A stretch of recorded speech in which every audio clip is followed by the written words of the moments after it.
Selamat pagi, ada apa Nanda? Ya, bagaimana kabarnya hari ini, Pak? Alhamdulillah baik dan tetap walafiat masih dalam lindungan Allah Subhanahu wa taala, dan mudah-mudahan yang hadir pada pagi ini semuanya masih tetap dalam lindungan Allah, sehat selalu dan dapat beraktivitas sesuai dengan apa yang diharapkan bersama. Ya, alhamdulillah ya, Pak, masih dalam keadaan sehat. Begini, Pak, adapun tujuan saya ke sini yaitu saya selaku Indrianingsi, SPD, guru di SDN Jalakore juga. Saya ingin membuat atau memberikan pertanyaan kepada Bapak terkait bagaimana Bapak mengambil keputusan yang berbasis tanggung jawab dengan nilai-nilai kebajikan yang selama ini Bapak terapkan di sekolah ketika menghadapi kasus-kasus yang berkaitan dengan dilematika, kemudian kasus yang berkaitan dengan rujukan moral. Seperti itu, Pak.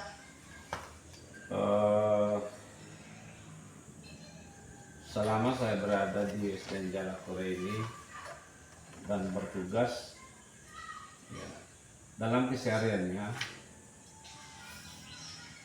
tentunya dalam mengambil sebuah keputusan itu dapat dilakukan, bisa dilakukan secara individual dan juga bisa dilakukan secara musyawarah dan mufakat. Tentunya kalau tentang pengambilan keputusan berkaitan dengan kasus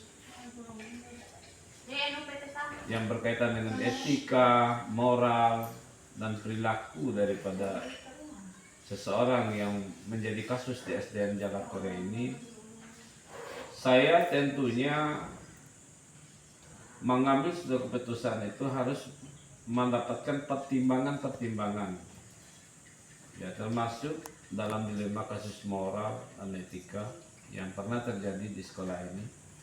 Tentu saja saya tidak serta-merta secara pribadi mengambil keputusan, karena memang di sekolah ini banyak sekali hal-hal yang akan dapatkan memberikan pertimbangan, masukan, nasihat dan sebagainya.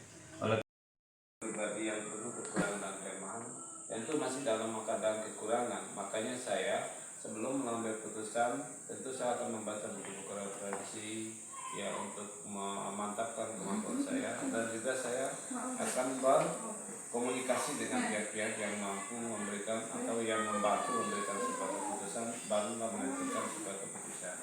Itu mungkin yang bisa saya lakukan selama saya berada di sini. Tentu saja tidak mungkin dapat diputuskan secara pribadi, dan memutuskan sebuah ya keputusan itu tentu ya harus berdasarkan keputusan dan pertimbangan bersama. Ya, luar biasa ya, Pak, ketika Bapak mengambil keputusan baik kasus dilematika maupun rujukan moral, tentu Bapak melihat dulu permasalahannya seperti apa, dan Bapak juga belajar dulu mengenai referensi cara mengambil keputusan yang berbasis nilai-nilai kebajikan di dalamnya ya, Pak. Iya. Ya, kemudian tentu Bapak di sekolah itu bagaimana ketika Bapak mengambil keputusan tersebut menghadapi dua pilihan, di mana pilihan tersebut sama-sama benar, kemudian pilihan tersebut mengandung nilai kebajikan.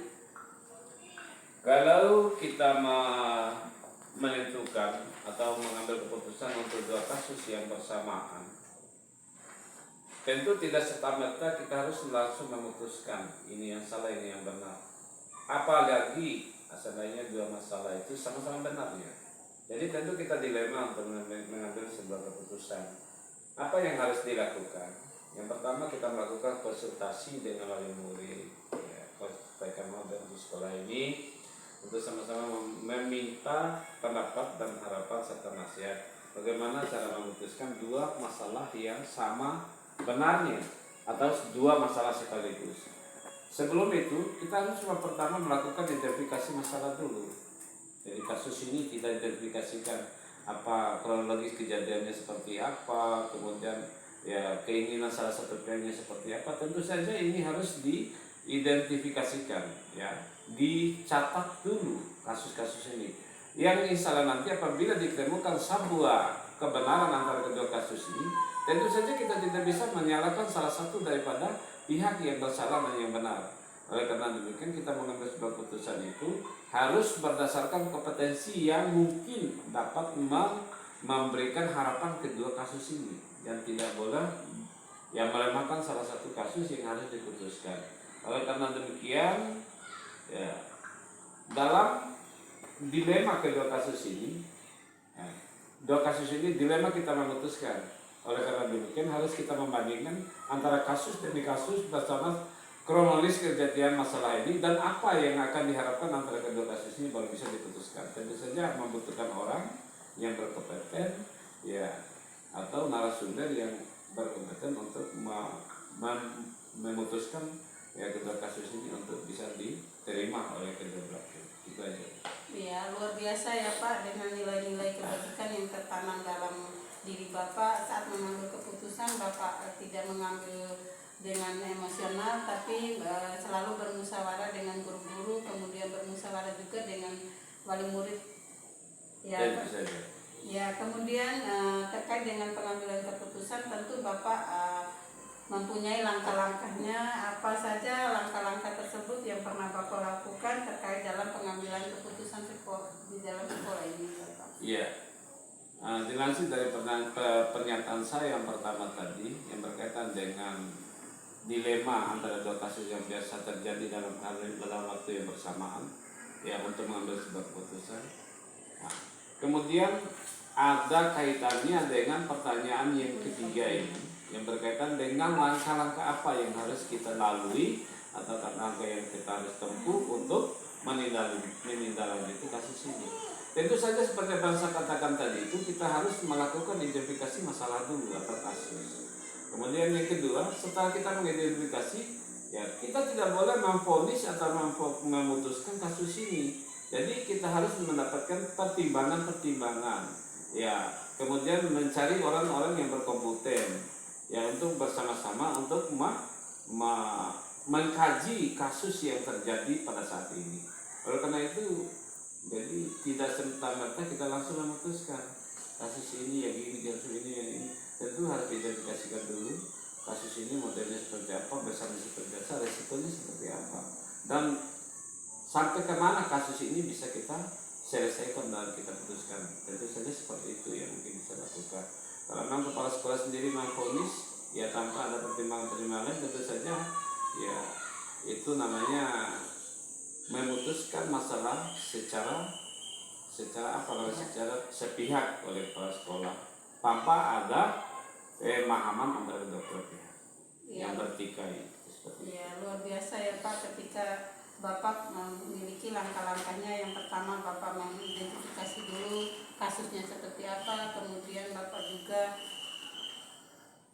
mengkomunikasikan dengan guru-guru yang terlibat di dalam sekolah. Kemudian selanjutnya hal apa saja yang Bapak anggap efektif ketika dalam pengambilan keputusan yang Bapak hadapi ketika kasus itu berupa kasus delima etika, Pak? Ya, dari awal sampai saat, ya, pertanyaan yang diajukan kepada saya itu tentu saja dari awal sampai pertanyaan ini ada sinkronisasi jawaban yang mungkin dapat sambung menyambung antara kasus demi kasus, penilaian kasus, kemudian rilis kasus, kemudian yang efektif dalam memutuskan kasus yang sedang berjalan. Tentu saja saya sebagai pimpinan akan membacakan masalahnya secara jujur, ya, secara fakta, harus, ya, menilai secara objektif, kemudian tidak memihak dan sebagainya. Tentu saja harus abstrak, harus nyata, harus objektif, ya, dan tidak memihak antara satu dan yang lain. Untuk mendapatkan, ya, masukan, nasihat dan, ya, orang-orang yang bersama kita menuliskan kasus seperti itu.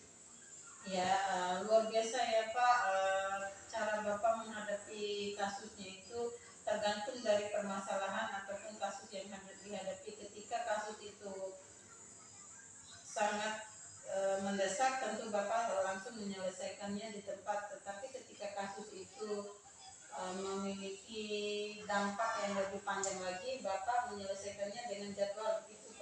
Tentu saja karena kasus tergantung jenis kasusnya, jenis masalahnya. Ya, kemudian tentu dalam pengambilan keputusan ini untuk mempermudah dan membantu Bapak dalam mengambil keputusan, apa saja faktor-faktor yang Bapak lihatkan terkait dalam membantu pengambilan keputusan ini, Pak?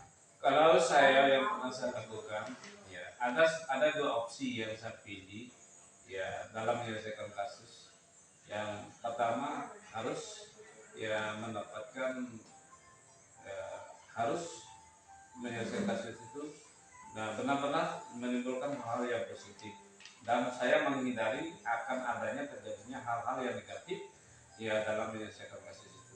Tentu saja itu adalah merupakan strategis kepala sekolah ya untuk menyelesaikannya, dan diharapkan kepala sekolah itu adalah penyelesaian kasus itu secara positif sehingga tidak akan muncul lagi yang kedua kalinya kasus yang bersamaan atau yang sejenis. Ya, sangat luar biasa sekali ya Pak, sebagai pemimpin di SDN Jalakoro ini Bapak sangat melihat faktor-faktor yang terlibat ketika mengambil keputusan. Kemudian yang terakhir ini Pak, terkait pengambilan keputusan, pengalaman apa yang bisa Bapak petik ketika mengambil keputusan itu? Kalau belajar dari awal sampai akhir pertanyaan ini, ya tentu saja untuk menyelesaikan sebuah permasalahan atau sebuah kasus itu, tentu dengan kita harus dengan mawas diri, mampu mengendalikan diri, mengendalikan hawa nafsu dan dalam memecahkan masalah itu secara dengan kepala dingin. Nah, oleh karena demikian, untuk memecahkan masalah itu tentu saja, ya, tentu saja kita akan melakukan refleksi, kita harus merefleksi ulang kasus ini seperti ini, kasus ini seperti ini, bisa saya selesaikan seperti ini, dan yang diharapkan yang terakhir itu ya keputusan yang saya ambil itu adalah keputusan yang dapat saya pertanggungjawabkan. Jadi pertanggungjawabkan dalam arti keputusan ini final ya, dan tidak boleh diganggu gugat dan merupakan hasil keputusan bersama pada saat penyelesaian kasus. Artinya dapat dipertanggungjawabkan jadi penyelesaian kasus itu. Nah, kalau memang masalahnya tidak bisa dapat dipertanggungjawabkan, tentu saja bukan penyelesaian masalah namanya, tapi itu akan menambah masalah. Jadi benar-benar dapat dipertanggungjawabkan keputusan yang diambil oleh kepala sekolah dan pihak lainnya. Itu saja mungkin. Terima kasih. Ya, terima kasih Pak. Sangat luar biasa sekali bagaimana cara Bapak menghadapi, menyelesaikan kasus-kasus baik dilematika maupun rujukan moral. Saya sebagai guru di SDN Jalakoro ini sangat menghargai dan sangat harus belajar lebih banyak lagi kepada Bapak bagaimana cara menghadapi kasus-kasus baik yang saya hadapi ketika di dalam kelas maupun kasus-kasus yang saya hadapi ketika di luar lingkungan kelas. Nah, kedepannya saya berharap Bapak bisa membimbing lebih lagi dengan saya terkait bagaimana cara mengambil keputusan itu lebih baik lagi tanpa ada yang merasa dirugikan dan memikirkan jangka panjang atau jangka pendek yang dilihat dari keputusan yang kita ambil. Terima kasih untuk waktu dan kesempatannya ya Pak. Sama-sama. Ya, wassalamualaikum warahmatullahi wabarakatuh. Waalaikumsalam warahmatullahi wabarakatuh.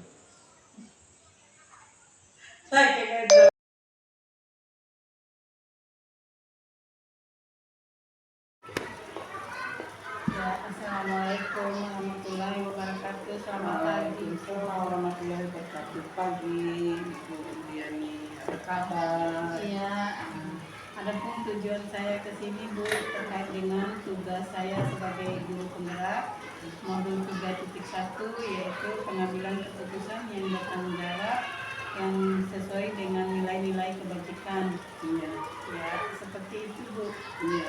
Ya, terkait dengan tugas saya ini Bu, ada beberapa hal yang ingin saya tanyakan terkait bagaimana cara Ibu ketika mengambil keputusan ya, di dalam sekolahnya, ketika Ibu menghadapi beberapa kasus di sekolah, tentu Ibu menghadapi dilema etika, kemudian tentu Ibu juga menghadapi rujukan moral, maka dalam pengambilan keputusan itu saya ingin memperdalam lagi bagaimana ibu menghadapi kasus-kasus yang ibu alami ketika di dalam lingkungan sekolahnya Bu, seperti itu Bu. Di sini kalau mengenai dilema etika atau kehidupan moral, saya melihat dari sudut pandang moral dan hukum. Apabila kasus tersebut melanggar hukum, maka sudah tentu benar, lawan salah belum. Jika masih dikatakan benar, melawan benar masalah tersebut adalah dilema etika atau moral. Iya, ya mantap Bu, luar biasa. Kemudian saya juga ingin menanyakan bagaimana cara ibu ketika mengambil keputusan di sekolah ibu, terutama kasus-kasus ada dua kepentingan, yaitu kepentingan itu dirasa sama-sama benar, kemudian mengandung nilai kebajikan. Apa yang ibu lakukan terkait dengan pengambilan keputusan tersebut ibu? Dengan ini keputusan yang saya lakukan selama ini adalah mengidentifikasi kasus dari berbagai sudut pandang, kemudian menimbang secara matang mana yang paling benar dalam kebutuhan tersebut, menguntungkan banyak pihak dan tidak ada yang dirugikan. Itu aja keputusan saya. Ya luar biasa Bu. Terkait dengan keputusan yang ibu ambil tentu ada langkah-langkahnya ya Bu yang ibu lakukan. Kemudian prosedurnya seperti apa yang biasa ibu lakukan dengan langkah-langkah untuk mencapai prosedur tersebut Bu? Ya, di sini langkah-langkah yang harus ibu lakukan adalah menentukan penyebab masalahnya apa, kemudian menentukan siapa yang terlibat di situ, menanyakan kepada orang terdekatnya, berdiskusi dengan warga sekolah di situ, membuat beberapa solusi keputusan, menimbang lagi dari berbagai sudut pandang sebelum memutuskan suatu keputusan atau mengambil solusi atau jalan keluarnya. Ya, Itu aja yang saya lakukan di sini. ya luar biasa ya Ibu, ketika Ibu mengambil keputusan tentu Ibu memikirkan kepentingan bersama, kemudian Ibu juga terus berdiskusi dengan guru, ya dengan guru-gurunya di sekolah, ya sangat luar biasa dengan keputusannya ya Bu. Iya. Tentu kemudian hal apa saja yang Ibu selama ini anggap efektif ketika pengambilan keputusan menghadapi kasus-kasus dilema etika tersebut? Di sini saya melakukan analisis kasus dulu, Ya. kemudian menentukan bagaimana cara jalan keluarnya atau solusinya. Kemudian menyesuaikan dengan peraturan dan norma yang berlaku secara mengedepankan kepentingan umum. Solusi tersebut bermanfaat bagi banyak orang dan baik secara jangka panjang. Itu aja Ibu Indri yang saya lakukan di sini. Ya, solusinya sangat bermanfaat sekali Bu ya. Ketika Ibu mengambil keputusan, Ibu memikirkan jangka panjangnya seperti apa, jangka pendeknya seperti apa ya Bu. Ya. Kemudian hal-hal apa saja yang selama ini Ibu alami terkait tantangan dalam pengambilan keputusan? Tentu ada tantangannya ya Bu. Iya, Ketika Ibu jelas. mengambil keputusan. Apa saja Ibu tantangan ketika Ibu mengambil keputusan dalam menghadapi kasus-kasus dilema etika tersebut Bu? Tantangan yang saya ambil di situ adalah mencari keputusan yang terbaik, karena keduanya merupakan masalah yang sama benar, dan mengambil keputusan harus menguntungkan kedua belah pihak dan tidak merugikan salah satu pihaknya. Ya. Luar biasa Bu, dengan keputusan Ibu mementingkan keuntungan kedua belah pihak, dan di sini tidak ada yang dirugikan ya Bu ketika Ibu mengambil keputusan tersebut. Ya. Kemudian di sini juga saya ingin bertanya, ketika Ibu menghadapi masalah dan mengambil keputusan. Tentu saat mengambil keputusan tersebut ibu membuat jadwal apakah dalam penyelesaian masalah kasus dilematika tersebut apakah ibu langsung menyelesaikan di tempat tersebut atau memiliki jadwal tertentu untuk menyelesaikan kasus tersebut Bu. Kemudian prosedurnya seperti apa yang ibu jalankan seperti ini selama ini. Dalam mengambil keputusan etika kami mempunyai jadwal kasus khusus, tetapi harus ada tata kelola dengan menganalisa, mempertimbangkan, mengusahakan kasus dilema etika dan moral yang ada baik secara formal maupun secara informal itu. Ya, luar biasa ya Ibu. Saat Ibu melakukan pengambilan keputusan, Ibu membuat jadwal tertentu, kemudian Ibu juga mengutamakan nilai musyawarah di sini ya Bu. Ya, kemudian Ibu melakukannya secara formal baik di dalam sekolah maupun informalnya ketika di lingkungan sekolah dengan masyarakat di sekitar lingkungan sekolah seperti itu Ibu ya. Ya, luar biasa Bu. Kemudian di sini faktor-faktor apa yang selama ini mempermudah ibu atau membantu ibu ketika ibu mau mengambil keputusan saat menghadapi kasus-kasus dilema etika? Seorang atau faktor yang mempermudah pengambilan keputusan pada kasus dilema etika dan moral adalah orang-orang yang terlibat yang lebih profesional dan menghargai dan menerima keputusan yang saya ambil. Iya, ya luar biasa ya Bu. Ibu sebagai seorang pemimpin sangat profesional ketika dalam pengambilan keputusan, menghargai keputusan yang dimusyawarahkan bersama dengan rekan guru. Kemudian Ibu juga tetap menghargai orang tua murid, kemudian menghargai masyarakat di sekitar lingkungan sekolah. Luar biasa Ibu menjalankan mengambil keputusannya dengan secara profesional ya Bu. Ya. Kemudian dari semua hal yang telah Ibu sampaikan sekarang, pembelajaran apa yang dapat Ibu petik dari pengalaman Ibu ketika mengambil keputusan? Pengalamannya Ibu. Ya, dari pengalaman yang saya dapati di sekolah adalah pelajaran yang dapat saya ambil adalah saya menjadi lebih bijaksana di situ dalam menganalisis sebuah permasalahan untuk dijadikan pertimbangan menentukan solusi yang tepat dan yang terbaik bagi saya. Ya, luar biasa ya Bu, ketika Ibu mengambil keputusan terkait dengan kasus dilematika, Ibu mengambil keputusan itu secara bijaksana, tanggung jawab, dan juga menganalisis permasalahan tersebut untuk dijadikan pertimbangan solusi mana yang tepat dan yang terbaik. Ya, terima kasih Bu untuk waktu dan kesempatannya ya. Ya, saya belajar lebih banyak lagi dari Ibu sebagai seorang pemimpin, bagaimana ke depannya ketika saya menghadapi kasus dilematika dan rujukan moral di sekolah, saya bisa mengambil ilmu yang sudah Ibu terapkan selama ini di sekolah. Dan semoga ketika Ibu menghadapi kasus-kasus di sekolahnya tetap bijaksana, profesional, dan bertanggung jawab terkait dengan keputusan yang sudah Ibu ambil.